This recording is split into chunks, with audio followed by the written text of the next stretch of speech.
The following is fault experiment simulating fan blockage of MRCODE 350 semi-central air conditioning experimental arrangement. Both fans are kept on. We start the compressor. The following is to block one of the fan openings through this plate. Note that if you insert it slowly, you will jam the plate if you insert it diagonally.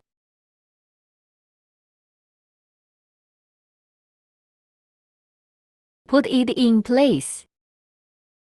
You can see that the circle is completely closed. Let's look at the data again.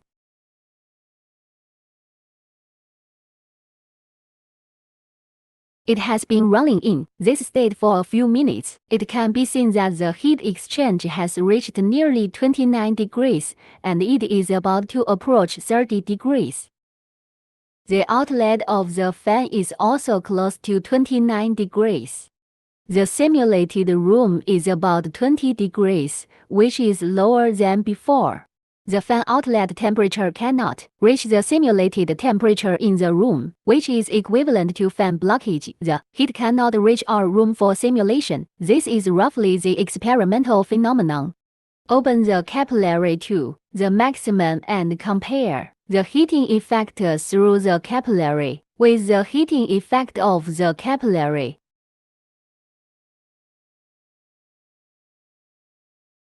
Turn off the compressor and end.